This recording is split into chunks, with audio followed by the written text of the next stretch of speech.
Hello guys, welcome back to കാത്തോസ് vlog. അപ്പോൾ ഇന്നത്തെ വീഡിയോ എന്ന് പറഞ്ഞാൽ പാലക്കാട് സീരീസ് 2 ആണ്. അപ്പോൾ കഴിഞ്ഞ വീഡിയോയിൽ നമ്മൾ ഇതുവരെ കണ്ടു, നമ്മളെല്ലാവരും കൂടെ വീട്ടിൽ റൂമെല്ലാം വന്ന് സെറ്റ് ആയതായിരുന്നു. അപ്പോൾ സെക്കൻഡ് ഡേയിൽ നമ്മളെല്ലാവരും കൂടെ ഔട്ടിങ്ങിന് പോയതാണ് കേട്ടോ. അപ്പം രാവിലെ തന്നെ ഒരു കട്ടൻ കുടിക്കാനുള്ള പ്ലാനിലൊക്കെ അങ്ങനെ നിൽക്കുമായിരുന്നു. അപ്പോൾ ഇതിൻ്റെ സൈഡിൽ കൂടെ തന്നെ എൻ്റെ ചേട്ടനും അവിടുത്തെ ഉണ്ണിച്ചേട്ടനും കൂടെ ബോട്ട് ഫ്ലിപ്പ് ചാലഞ്ച് എന്നൊക്കെ പറഞ്ഞിട്ട് എന്തൊക്കെയോ കാട്ടിക്കിട്ടുന്നുണ്ടായിരുന്നു ഗൈസ്. അങ്ങനെ സൈഡിൽ നമ്മൾ ഫുഡ് കഴിക്കാനുള്ള രാവിലത്തെ ബ്രേക്ക്ഫാസ്റ്റ് രാമശ്ശേരി ഇഡലി ആയിരുന്നു കേട്ടോ. അടിപൊളി ടേസ്റ്റ് ആയിരുന്നു. നല്ല ഇവിടുത്തെ ഏറ്റവും ഫേമസ് ഇഡലി ആയിരുന്നു. അപ്പോൾ അവിടുത്തെ പൊടിയും ഇഡലിയും കൂട്ടി കഴിച്ചു ഞാൻ.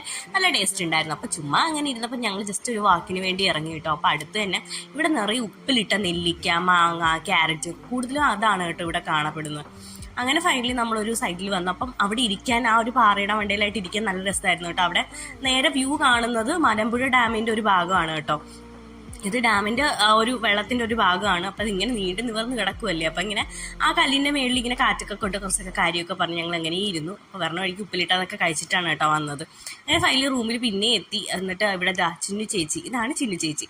ചേച്ചി ഇവിടെ മസാല പുരട്ടുന്നതിൻ്റെ ഒരു ഇതിലാണ്. അപ്പം ഞങ്ങൾ ഗ്രില്ല് ചെയ്യാനുള്ള പ്ലാനിലാണ് കേട്ടോ. അപ്പോൾ ഒരു വലിയ മീനെയൊക്കെ പിടിച്ചിട്ട് ഞങ്ങൾ ഗ്രില്ല് ചെയ്യാനുള്ള ഒരു സംവിധാനത്തിൽ നൈറ്റായിരുന്നു കേട്ടോ ഗ്രില്ല് ചെയ്യാൻ ഞങ്ങൾ പ്ലാൻ ചെയ്തേക്കണം. അപ്പോൾ അതിനുവേണ്ടി മസാലയൊക്കെ പുരട്ടി വെക്കണം. അപ്പോൾ അതെല്ലാം സെറ്റാക്കിയിട്ടാണ് ഞങ്ങൾ പിന്നെ ഔട്ടിങ്ങിന് വേണ്ടി പോയത്. അങ്ങനെ പുറത്തോട്ട് ഇറങ്ങിയപ്പോൾ നല്ല തണുപ്പ്. ഈ വെയിൽ കാണുന്ന പോലൊന്നും അല്ല, ക്ലൈമറ്റ് നല്ല തണുപ്പായിരുന്നു കേട്ടോ. അങ്ങനെ ഔട്ടിങ്ങിനൊക്കെ പോയിട്ട് വന്നത് ഇത് കണ്ടില്ലേ, ലക്ഷദ്വീപിലെ ഒരു വൈറലായ ഒരു മിഠായി ഇല്ലേ, അത് കണ്ടപ്പോൾ എനിക്ക് ചേട്ടൻ മേടിച്ച് തന്നെയാണ് കേട്ടോ. അങ്ങനെ ഞാൻ കഴിച്ചു നോക്കി. അങ്ങനെ അത് കഴിഞ്ഞിട്ട് എൻ്റെ ചേട്ടത്തിക്കും ചിന്നു ചേച്ചിക്കും ഒക്കെ ഞാൻ കൊടുത്തു കേട്ടോ. അവർക്കും നല്ല രീതിയിൽ ഇഷ്ടമായി. അപ്പോൾ വീഡിയോ എടുക്കുന്നതെന്ന് പറഞ്ഞപ്പോൾ നല്ല രീതിക്ക് അവർ അൺബോക്സ് ചെയ്ത് ഇങ്ങനെ കാണിക്കണം, കണ്ടില്ലേ ഇതാണ് ലക്ഷദ്വീപിലെ മിഠായി, അങ്ങനെയാണ് ഇങ്ങനെയാണെന്നൊക്കെ പറഞ്ഞിട്ട്. അപ്പോൾ അവരും അത് ട്രൈ ചെയ്തു. പിന്നെ ഒരു കാര്യം, നിങ്ങൾ എൻ്റെ വീഡിയോ ഫസ്റ്റ് ടൈമാണ് കാണുന്നതെങ്കിൽ സബ്സ്ക്രൈബ് ചെയ്യാൻ മറക്കരുതേ. അങ്ങനെ പിന്നെ നമ്മൾ വന്നത് സ്നേക്ക് റീഹാബിലിറ്റേഷൻ സെൻറ്ററിലാണ് കേട്ടോ വന്നത്. അപ്പം അവിടെയും വന്നപ്പോൾ ഇങ്ങനെ ഉപ്പിലിട്ടൊക്കെ സാധനങ്ങൾ കണ്ടപ്പോൾ അത് ഞങ്ങൾ വാരിക്കൂട്ടി തിന്നു. ഈ കാണുന്ന ഇങ്ങനെ വാരിക്കൂട്ടി തിന്നുകയാണ് ചെയ്തത്.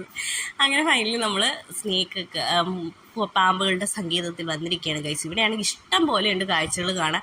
അപ്പോൾ അത് ഞാൻ ഒരു മൂന്നാമത്തെ പാർട്ടായിട്ട് ഞാൻ പിന്നെ ഇറക്കുന്നതായിരിക്കും. ഇത് കണ്ടില്ലേ, മലമ്പാമ്പ് ഇങ്ങനെ പിടഞ്ഞു കിടക്കുന്ന കണ്ടില്ലേ ഗൈസ്, എനിക്ക് ശരിക്കും നല്ല പേടിയായി. അപ്പോൾ അടുത്തൊരു വീഡിയോ കാണാം കേട്ടോ. അപ്പോൾ തേർഡ് പാർട്ടിന് വേണ്ടി നിങ്ങൾ വെയിറ്റ് ചെയ്യൂ. അടുത്തൊരു വീഡിയോ കാണാം. ടാറ്റാ.